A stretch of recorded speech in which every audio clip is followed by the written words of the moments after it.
Academic നോളജുമായിട്ട് വരുന്ന ഒരു കാൻഡിഡേറ്റിന് ഒരിക്കലും നല്ലൊരു അക്കൗണ്ടന്റ് ആവാൻ കഴിയണമെന്നില്ല.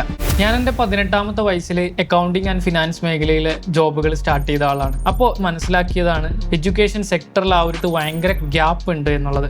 ഒരു അക്കാഡമിക് നോളജുമായിട്ട് ഒരാൾ വന്നിട്ട് ജോബിലേക്ക് പോകുമ്പോൾ ആ അക്കാഡമിക് നോളജിൻ്റെ ആപ്ലിക്കേഷൻ അവർക്ക് അവിടെ ഒരു പ്രശ്നമായിട്ട് വരുന്നുണ്ടെന്ന് ഞാൻ അന്ന് തന്നെ മനസ്സിലാക്കി.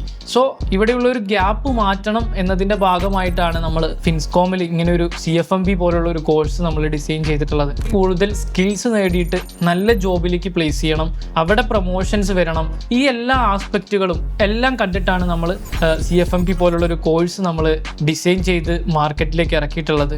ഈ ഒരു ഗൈഡൻസ് നൽകിയിട്ട് BCom കഴിഞ്ഞ ഒരു കുട്ടിയെ ഏറ്റവും നല്ല ജോബിലേക്ക് എത്തിക്കുക എന്നുള്ളതാണ് CFMP കോഴ്സിൻ്റെ ലക്ഷ്യം. ആ ഒരു നല്ല ലക്ഷ്യത്തോടു കൂടിയാണ് ഞാനും ഈ കോഴ്സിൻ്റെ ഭാഗമായിട്ടുള്ളത്.